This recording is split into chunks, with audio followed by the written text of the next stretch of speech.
नमस्कार दोस्तों। इन दिनों हॉस्टल वार्डन के पदों की संख्या काफ़ी चर्चे में है। कोई 1100 बता रहा है, कोई 1200 बता रहा है, कोई 200 बता रहा है, कोई 500 बता रहा है। ठीक है।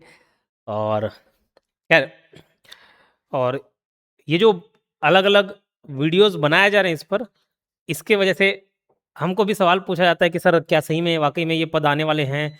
1100 1200 जितना बताया जा रहा है, क्या उतने पोस्ट आएंगे भी कि नहीं आएंगे, कि सिर्फ ये ऐसा लॉलीपॉप जैसा ही है? तो उसके बारे में बात करते हैं। हालांकि एक वीडियो मैं पहले से बना चुका हूँ, 11 पदों की सच्चाई। उसमें मैंने उस बात को रखा हुआ है। बट फिर भी अ, इसका तैयारी हमको पहले से करके रखना है। आना तो है, ये तो निश्चित है, लेकिन पद कितने आएंगे वो मैं आपको वास्तविकता बताऊंगा। ठीक है। तो इन मुद्दों पर चर्चा हम लोग करने वाले हैं। ठीक है। तो विषय हमारा हॉस्टल वार्डन, जिसको छात्रावास अधीक्षक भी बोला जाता है। ठीक है।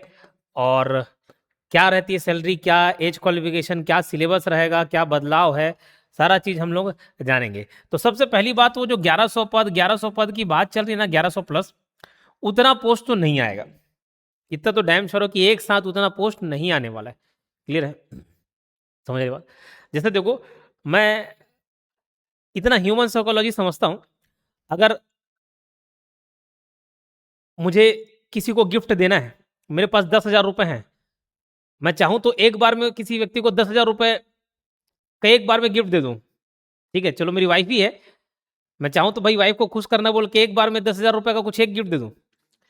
लेकिन वो सिर्फ एक ही बार याद रखेगी उसको कि हाँ मेरे पति दिए थे गिफ्ट, कब बाबा जमाने में, 1 साल पहले, बोले अब कुछ नहीं दिए। लेकिन मुझे उसको खुश रखना है भाई, तो मैं क्या करूंगा, 10,000 को ना 1,000 में बांटूंगा, 10 बार गिफ्ट दूंगा, हर 2 महीने 3 महीने 4 महीने के बीच बीच में। उससे ज्यादा वो खुश रहेगी। बस यही हिसाब है। अगर इतने पोस्ट खाली भी रहते ना 1100, तो भाई वित्त विभाग एक बार में पूरे 1100 पोस्ट को नहीं अप्रूवल दे देगा, परमिशन नहीं दे देगा। ना सरकार एक बार में 1100 निकालेगी, यार एक बार में निकाल देगी तो फिर क्या, कैसे गिनाते बनेगा उसको?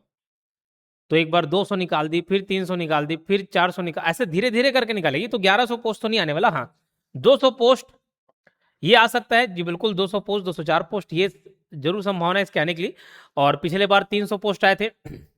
और ऐसा कि 200 भी आता ना तो बहुत है। बहुत मतलब बहुत है, क्योंकि अभी आप देखेंगे 40-50 पोस्ट आ रहा है। महिला सुपरवाइजर के लिए 50 पोस्ट अप्रूव हुआ है। इससे पहले अमीन पटवारी जो दिसंबर में एग्जाम हुआ, उसके लिए 50 पोस्ट अप्रूव है। तो भाई उसके हिसाब से तो ठीक ही है ना? तो चलो ये क्लियर हो गया, पोस्ट के मैटर क्लियर। अब देखो क्वालिफिकेशन क्या है। तो छात्रावास अधीक्षक, हॉस्टल वार्डन, ये अभी नया एसएसबी बना है, आपको मालूम, तो उसको योग्यता पूरे सभी एग्जाम्स के लिए योग्यता पहले से डिसाइड कर दिए, बता दिया, बहुत अच्छी बात है। तो ये देखो, मान्यता प्राप्त मंडल से हायर सेकेंडरी यानी कि 10+2 परीक्षा उत्तीर्ण, यानी कि मैं बोल सकता हूँ 12th पास। तो ये 12वीं पास लोगों के लिए बहुत ही सुनहरा अवसर होता है। 12वीं, लेकिन ऐसा नहीं कि 12वीं पास हो गया तो सिर्फ लगा लिया, ऐसा भी नहीं होता है ना। 12वीं पास करके छोड़ दिए, भाई पढ़ना भी पड़ेगा एग्जाम के लिए। और इसमें एक और कंडीशन क्या है, मान्यता प्राप्त संस्था से कंप्यूटर में 1 वर्षीय डिप्लोमा। 1 वर्षीय डिप्लोमा मतलब वो डीसीए भी काउंट हो जाएगा, पीजीडीसीए भी काउंट हो जाएगा। कोई लोग कोपा करके रखे रहते हैं, आईटीआई कोपा, वो भी काउंट हो जाता है, 1 वर्षीय डिप्लोमा हो जाता है।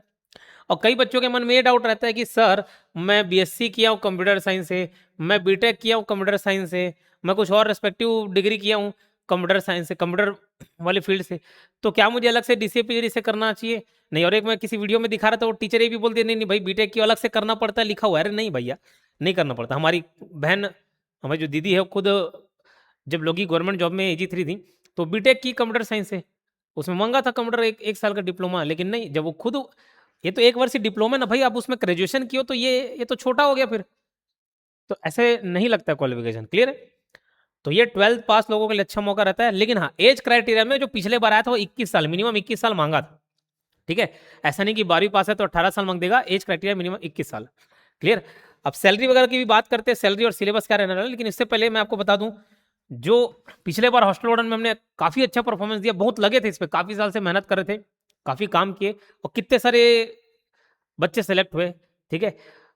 First rank holder, third rank holder, line से कितने सर, जितना संभव सा है वीडियो भी बनाया, इंटरव्यू बनाया, और बहुत बच्चों का सिलेक्शन हमने दिया। ठीक है? तो अभी भी इसका कोर्स हम लोग करा रहे हैं, सीजीएसएसबी के अंतर्गत ये कवर होगा। ठीक है? हॉस्टल वार्डन के नाम से ना होकर सीजीएसएसबी नाम से, सीजीएसएसबी क्योंकि अब व्यापम की जगह एसएसबी हो गया है।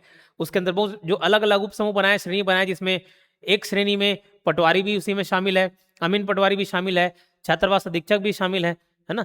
तो ये सब आपका उसमें कवर हो जाएगा। तो CGSSB के अंतर्गत आपकी तैयारी हो जाएगी। क्लियर है? तो आप अभी से तैयारी करना चालू करें तब जाके होगा, नहीं तो आप इंतजार करेंगे कि नोटिफिकेशन आने दो फिर मैं पढ़ना चालू करूंगा, तो फिर पॉसिबल नहीं है। ठीक है?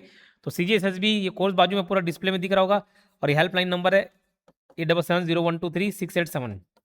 इस नंबर पर कांटेक्ट करके भी आप जानकारी ले सकते हैं। कोर्स से रिलेटेड कोई दिक्कत होगा तो इसमें कॉल कर सकते हैं। क्लियर है क्या? चलिए अब वापस इसमें आते हैं भाई। छात्रावास अधीक्षण एज क्वालिफिकेशन भी क्लियर हो गया, एजुकेशनल क्वालिफिकेशन भी क्लियर हो गया। उसके बाद मैंने आपको पोस्ट की संख्या भी बता दी। अब सैलरी की बात करते हैं, तो अभी जो वर्तमान में लगे हैं, पोस्टिंग हुई है हमारे स्टूडेंट, उनसे मैं बात भी किया कि भाई कैश इन हैंड कितना मिल रहा है वो बता दो, सैलरी बनता कितना है वो सब नहीं, कैश इन हैंड मतलब उसमें PF करते बहुत सारे पैसे आपके जमा हो जाते हैं प्रोविडेंट फंड सब में, तो अलग अलग स्कीम में उसको काट के भाई कैश इन हैंड कितना मिलता है वो मुझे बता दो। तो भाई 40K मिलता है, 40,000, 40,000, 40,000 रुपये आपका कैश इन हैंड आएगा। लेवल 6 का है तो 40,000 है। उसमें भी हो सकता है समय के अनुसार और बढ़े, अलग अलग वेतनमान लागू होने पे वो बढ़ते जाता है, बट फिलहाल अभी 40,000 रुपये कैश इन हैंड मिल जाएगा आपको। क्लियर है? तो ये सारी जानकारी के साथ हम आए थे। और भी कुछ बच्चों के सवाल मैं देख लेता हूँ, क्योंकि लाइन से क्वेश्चन उन्हीं के क्वेश्चन को मैं ले रहा हूँ। ठीक है। हाँ, इतने ही सवाल थे। बाकी सिलेबस की बात करें, सिलेबस क्या रहेगा, सिलेबस क्या संभावित है, तो देखो अब पहले अलग अलग इंडिविजुअल एग्जाम हुआ करता था। ठीक है? अलग अलग इंडिविजुअल एग्जाम हुआ करता था, हॉस्टल वार्डन के अलग, पटवारी के अलग, लेकिन अब सामूहिक रूप से एग्जाम लिए जाएंगे।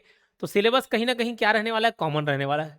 अब उसका सिस्टम तो थोड़ी दिन बाद ही मालूम चलेगा जब एक्चुअल नोटिफिकेशन जारी होगा, लेकिन सिलेबस कॉमन रहने वाला है, तो हम इसकी तैयारी कर सकते हैं। और मैं ये बता दूं कि इसमें नुकसान भी नहीं, आप सिलेबस कॉमन सिलेबस पढ़ते रहेंगे, सिर्फ हॉस्टल वार्डन के नहीं, पटवारी के लिए भी काम आएगा, सब काम आ जाएगा।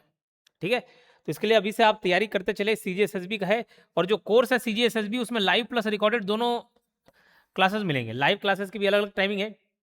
जैसे मैं मैथ्स ले रहा हूँ 10:30 बजे सुबह, 10:15 10:30 से मैथ्स चालू होता है, 1 घंटे वो मैथ्स फिर चलते जाता है। अलग अलग कोर्स के लिए अलग अलग वो वीडियोस अवेलेबल रहते ही है ना।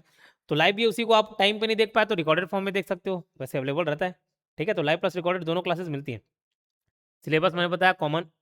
ठीक है? तो कॉमन सिलेबस की तैयारी कीजिएगा। पिछले बार ऐसा था कि कंप्यूटर 30 मार्क्स का पूछा था, लेकिन उसमें आपको 50% मार्क्स स्कोर करने ही थे। अभी कैसा क्राइटेरिया रखेगा वो देखा जाएगा, क्योंकि अब थोड़ा सामूहिक रूप से एग्जाम होना है, तो उसका नियम कानून थोड़ा सा हो सकता है बदलाव हो जाए। क्लियर है? वैसा कि बहुत ही अच्छा अवसर है, इसको आपको जरूर भुनाना चाहिए। और जो पिछले बार के टॉपर्स थे, मैं बहुत जल्द उनके भी इंटरव्यू लेकर आऊँगा कि भाई कैसे उन्होंने तैयारी की थी, कैसे टॉप किए, क्या स्ट्रेटेजी फॉलो की। और मैं आपको बता दूं, जो व्यापम का ट्रेंड बदलना चालू हुआ ना, वो हॉस्टल वार्डन से ही बदला। हॉस्टल वार्डन से ही बदला। जो पहले वन लाइनर टाइप के क्वेश्चन पूछे जाते, फिर जो कूट वाले अच्छे तगड़े क्वेश्चन पूछे, भले वो 12वीं पास बेसिस वाला एग्जाम था, लेकिन पूछ दिया एकदम तगड़ा। तो हमको अभी थोड़ा नए पैटर्न के हिसाब से रेडी रहना चाहिए। और वही पुराने तरीके से पढ़ोगे, पुराने कंटेंट पढ़ोगे, पुराना वन लाइनर फॉर्म पढ़ोगे, तो फिर ऐसा होगा कि पीछे रह जाओगे। ठीक है? कंप्लीट नहीं कर पाओगे। क्लियर है? तो इस बात का आप ध्यान रखें, नए पैटर्न के हिसाब से तैयारी करना है, नए सिरे से तैयारी करना है, और नए बच्चों को कंप्लीट करना है। अभी जो नया जनरेशन आ रहा है, जेनजी, पता नहीं क्या पढ़ रहा है, कैसे पढ़ रहे हैं, 90 टच कर रहे हैं, 90 कट ऑफ टच कर रहे हैं। बताओ, वैसा नहीं है, बिल्कुल कंप्लीट किया सकता है। नए ट्रेंड को हमको फॉलो करना है, नए तरीके से शुरुआत करनी है। ठीक है? चलिए, और कोई डाउट होगा तो कमेंट बॉक्स में जरूर बताएं। मिलते हैं नेक्स्ट वीडियो में। धन्यवाद।